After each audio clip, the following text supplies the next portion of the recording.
In 1826, a stonecutter by the name of Captain William Morgan, he was also a Christian. He was a Mason and a Christian, and eventually those two clashed, and he decided he not only had to leave the Masonic order, but he had to expose it to get other guys to leave the Masonic order too. So he was the first American to publish the first 3 degrees of the Masonic oaths.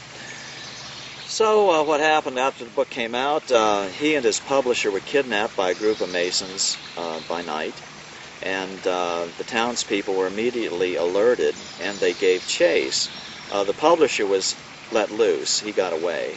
But they kept Morgan and ended up killing him. They wrapped him in chains and threw him in a river, and so Morgan was killed. But of course his book lives on. I have a copy of it. Anybody can buy it, detailing the first 3 degrees of Freemasonry.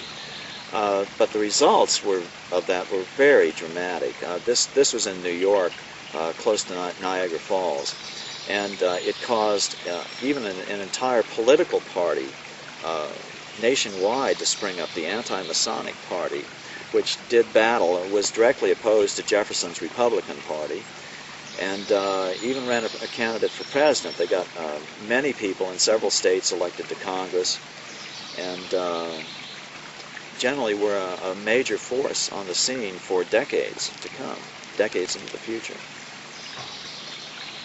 On that anti-Masonic Party, I've heard from another source that it was later discovered that the anti-Mason Party was being run by Masons. Any truth to that? Was the anti-Masonic Party being run by Masons? I don't know the facts, but it wouldn't surprise me at all, because Masons love to infiltrate organizations. I mean, they've infiltrated the major religions in this country, to where we went to a church in Upperville, Virginia for a while, and after the pastor learned that I was doing this book, he came out and said, yeah, you know, I was a Mason, and I came out, I started speaking out against it from the pulpit, and my career plummeted from that point. So he was at this little backwater Baptist church in Upperville, and he said that 90% of the Southern Baptist hierarchy are Masons, and that if you wish to excel in the Southern Baptist ministry, you have to be a Mason. He said the same was true of, I believe, both Lutherans and Methodists, that he estimated that it was 90% Masonically infiltrated at that point. So that's pretty tough. Now, not all these guys are of evil intent, you know. Probably the vast majority have just gone through the first 3 degrees.